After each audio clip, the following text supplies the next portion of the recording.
Hello, hello, welcome to this edition of the Law Firm Blueprint.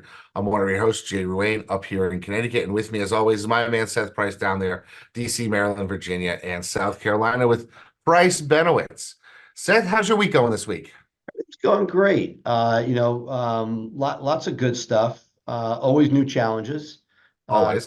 Bunch of, it's like I feel like my life is in slow motion. It's great being on the road when I get to see people and they're like, "Yeah, I really appreciate this piece." But then as I go through life, I feel like I'm creating episodes. A situation, somebody's been problematic and drama ridden. You know, terminate? Do you put them in a PIP? Do you turn them into a 1099 so they can just do whatever piece they were doing for you?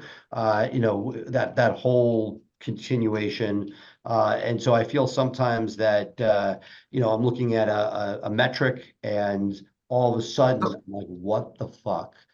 let This me let me is ask you a yeah, question, and I want to, you've had probably since I've known you 200, 300 people come and go through your firm. well, Twitter currently. So Right, no, no, exactly. no, no, no, no. I'm just saying, yeah. So So let me let's ask say, you, yeah, we probably can that's you, fair to say. can you go back in your mind and list for me 10 success stories after you gave them a performance improvement plan? Well, that's sort of my point. Is you I mean, really honestly, and I would challenge any of our listeners. Um, I've never had one I've had fewer people in and through my firm, but I've still had, 100 plus. Um, I've never had a success story ever. no, and I hear you. Look, a lot of people just think that's the beginning of the termination process. There are times when you still need production, where Right. you're not ready. I mean, look, the mistake that we've made more than I'd like to acknowledge is keeping people beyond a useful point for the firm and for themselves when we know it's not there because we have to get through the day. That's part of growth. Part of the advantage of scale is that sometimes you can plug a spot and it's not going to kill you. Whereas when you're smaller, that person could be devastating. I look back on a head of intake I had at one point who was disastrous. But it's very hard to switch that because you have a Right. machine. How do you So get to so that? that so that's a good question then. Let's say you're at a place now where you've got 6 or 8 employees, right? This is it's in our rear view, but we've been through it. At what point do you start? At what point do you stop hiring utility players and start hiring for one role, knowing full well that if they take over this one role and then they leave, now you're really in a bad position because you don't have someone who's cross-trained into that role. I think Yeah, the sooner, I think that like it sucks, but that's part of why I sent you a meme the other day about being an entrepreneur. And so what I would say is that is the only way to really grow is to get people great at what they do, in my opinion, right? And that, yes, you leave yourself open. We had moments early on where a bookkeeper left, and it was devastating to the business because there was nobody else who was in the weeds with it. It comes with risk, but I would argue that if you really the utility like there's a reason that the utility infielder is a utility infielder because they can play everywhere, but they were not going to the Hall of Fame. Fred Stanley is not right. a retired number. Unless you get Jeters, you don't win championships.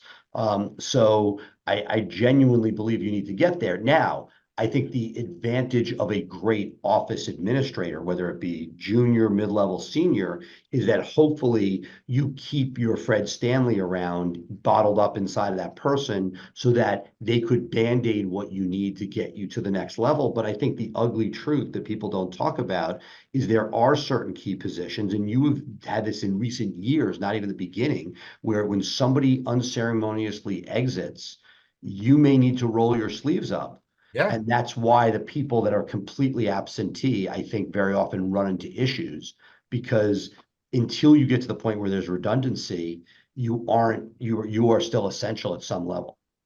Well, and that's a question that we've wrestled with over years now is like at what point do you hire that utility player? At what point do you take less revenue for yourself to have redundancy that you may not necessarily need? Now, I'm not saying that, if you employ somebody, they're not going to be sitting around staring at the wall. You're going to find work for them to do. And that's a good thing because there's always things that can drive your law firm farther and faster. But that comes with a cost, and that comes with a cost that goes into your pocket at the end of the day because you don't technically need them. And so the question then becomes, at what point, at what revenue point are you willing to give up? And I'll tell you, like for me, I'm willing to give up 50 to $75,000 a year that would go into my pocket to mean that I have somebody who I can essentially dump problems on and say, you fix this. Because it allows me to maintain the lifestyle that I want. And so really I'm basically buying more time by having them. No, Uh, and 100%. But when you have it, what like, look, we like Price Benowitz, I had a decision to make. We're a really solid firm administrator. She's not a COO. She's awesome, and she does a lot of great stuff. And we had to make a decision like like that person becomes pretty essential. And like I don't think there's any way to sugarcoat the essential part of a key administrator, but by getting her a deputy, by bringing on a training person, by bringing on somebody to do a lot of the HR role, which something I'll get on the soapbox anytime you let me and talk about the ops people we've done. By that's $200,000 of talent around that person. It means that I have the ability to allow this person vacation without the firm falling apart. right. And that's I think that's part of the pull and tug when you're on the way up is you yourself. And again, you've seen this tons of time where, it's been a while since I've had to get into the answering of the phones. But if you are at that point where you lose your intake person, you may need to do that, or you may be calling people back from 6 to 9 o'clock at night. Right. Or if you don't have a recruiter, this is what I remember. I didn't have a recruiter. I was, placing ads and then literally calling people back between 6 and 9:30. And people are like, you can't call somebody at 9 o'clock. I'm like, watch me. If they don't want to take my call at 9 o'clock, like there again, this was my attitude then. I don't know if it's still, I likely don't want them. I think that the millennials and Gen Zers have thrown this off, but the idea being that you're not being bothered by anybody. I have a job for you. Do you want it? And being able to figure out now, this is not a long-term solution because then you don't have a company, you have a job. But Right. knowing that if you overlap too much and there's too much redundancy, then you're in a position where you aren't, where it's too much redundancy, you're not profitable and you can't grow. But I think it is, are you willing to give up some profitability for more redundancy to make yourself less essential? Yeah, I mean, that is the thing that you need to, have your eye on the price type of thing is identifying where you're willing to spend more. And it may be spending more and having an extra set of hands that, can handle, growth. If all of a sudden you get an influx of cases, they can handle, stepping in for people who are out sick or have other issues. It could be, hey, you got to fire somebody because they are doing something wrong, and then you have somebody who could slide into that as you recruit to fill that position. It pays to have a utility player on your team. Absolutely. I mean that I think that is a truth, but there are not downsides to it. But I remember when we started, we had this guy, and he wanted to make business cards. He was an admin that said somebody on it. That was his title. Can somebody do this? Can somebody do that? And that was him. And in one sense, I get it, but the more that you can follow a J systemization, may want to trademark that. The idea being that those utility people hopefully become less essential and that you have more things that are systematized and not one-off. Because the utility player is generally indicative of that you have not systematized and or scaled enough to have people to do what you should have them doing at some point. Right, exactly. And it's amazing to me how often people actually say, well, we have some systems, but they don't have them written down. They haven't all, looked at them and said, yes, this is the way we do things. I have 15 written systems. Well, that's good, but you probably need to 100x that to make sure that you're covering everything in Well, your firm. and so the thing I started going to before, which is really brings me to Jay, which is Mr. Systems, right? So we are much better at systems than we were when I met you. Not thanks to me, but thanks to some anal team members who love systems and are putting them in place.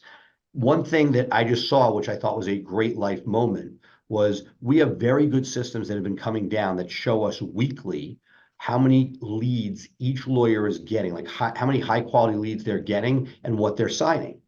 And all of a sudden, for the last 2 weeks, our numbers were horrific. And I'm like, I did a fire drill. I'm like, call Blue Shark. Is there a hole in the system? No, everything looks good. Is it intake? We just added an intake attorney. Did something get changed? You know what?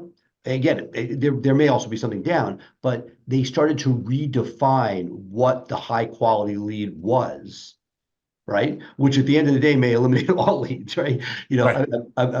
And so all of a sudden, knowing when you have systems, you want to constantly be improving them. But when you tweak things, they do have serious ripple effects. And it felt like a great life moment in that I was looking at and seeing an issue, but it was a self-made issue, and that we were redefining something and hadn't taken that to account when we're looking at our metrics. I love it. So, I want to talk about something that happened this weekend with you. And it's something that I really didn't expect. I made a post on LinkedIn on Sunday afternoon about how on Saturday I spent some time at a storage space emptying some boxes that were going off to be shredded for a lawyer who had passed away 7 years ago. And I put in the post that not a single client showed up at his funeral. I know because I was there. I had known the lawyer. It was a very small funeral, and I got over 30,000 engagements on that one post on LinkedIn. Now that is by far, that by double the best post, metrics that I have gotten in the history of being on LinkedIn. But I think it speaks to an underlying problem in this profession. And I think as you grow your firm, it's something that you need to take into consideration. Are you doing anything in terms of employee and lawyer mental health at Price Benowitz, um, so that you can make sure that you are actually supporting the lawyers and even the staff in the manner in which they need to be supported? And if not, what can we do? I know I am a big proponent of, hey, someone says I ought to get out of here and go see my kid's soccer game. I'm like, yeah, get the hell out of here, go see the soccer game. That's why we built the firm in the manner in which we did. But I think I need to focus more on identifying signs of burnout and stress, that type of thing. I'm wondering if we can get some clues in our CRM with how people are interacting with it, and are they logging in at midnight to leave file notes and that type of thing? What do you I would think we challenge should you, and do again, as I'm employers? far from a mental health expert. We have benefits through our healthcare that provide different resources that are out there, but I would guess that this, again, I could be wrong, and this is that we really should be bullshitting on something that we're not experts on.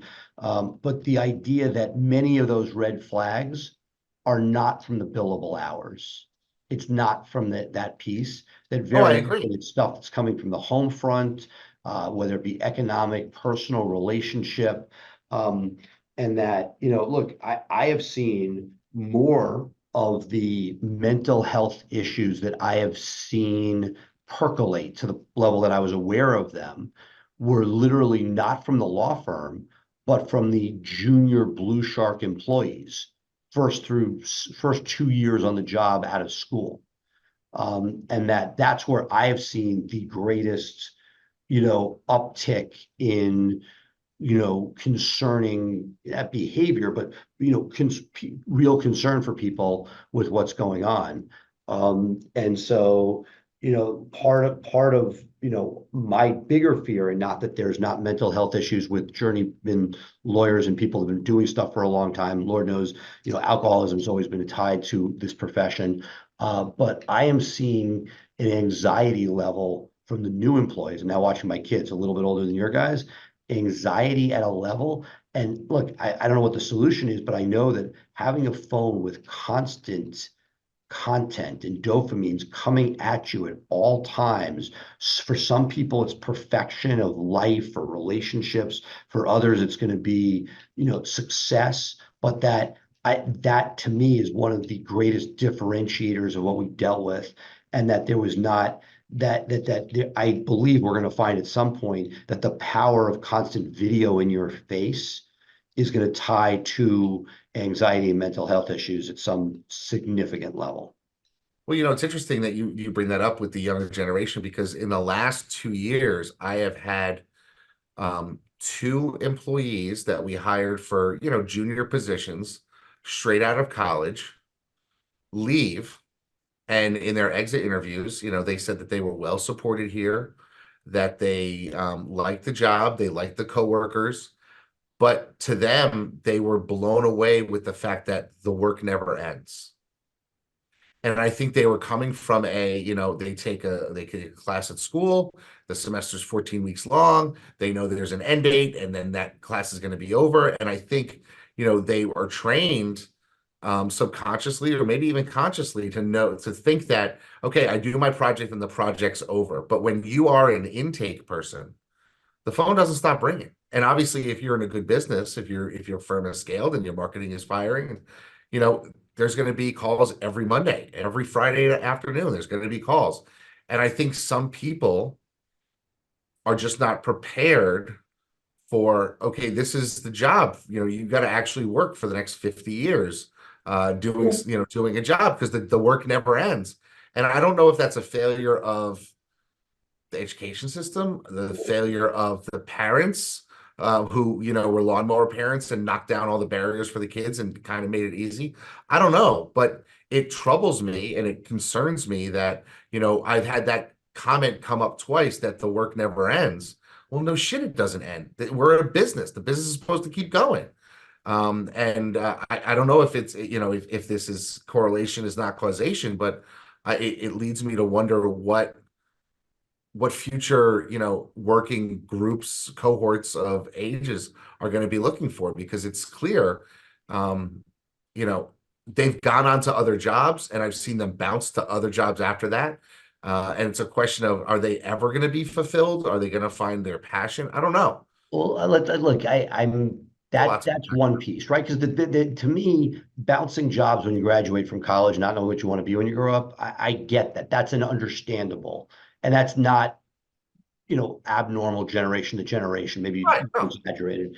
Um, I think that when you see a lot of the experts talking, grit is one of those factors. And when your minivan delivered to and from your activities for most of your youth, um, there's not that grit of how am I getting home? How am I going to find a payphone? How am I going? There were obstacles that we had to overcome. You met somebody somewhere, they didn't show.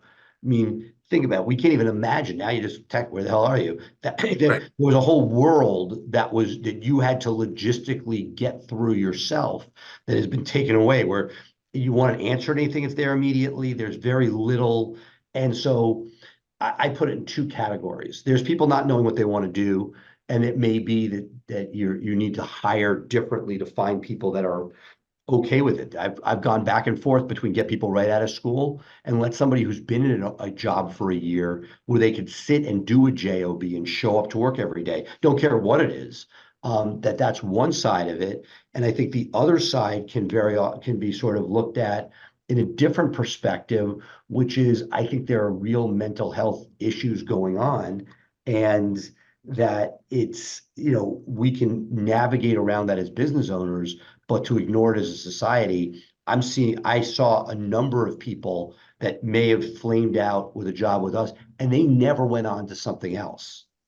They went and lived their parents. There's nothing on LinkedIn for the last 3 years, you know, and so it's so anyway. I leave you with sort of a Well, but that's part of my question is that how, as employers, as business owners, do we create an environment where we minimize the chance of those flame outs and that type of thing? Because, the generations are changing size, I guess. We've got, Gen Z coming into the workforce and I think they're smaller than the millennials. The millennials are bigger than Gen X and that type of Gen Z smaller. So it's like we're going to be competing over employees and you want to put them in a position where they can succeed and be supported. And so what changes do you need to make top down as a law firm to give them, and I know there's going to be some pushback in the audience. You're going to say, hey, it's my way or the highway. I built this firm, that type of thing. But I'm wondering, how do we open up those lines of communication to allow people to say, hey, look,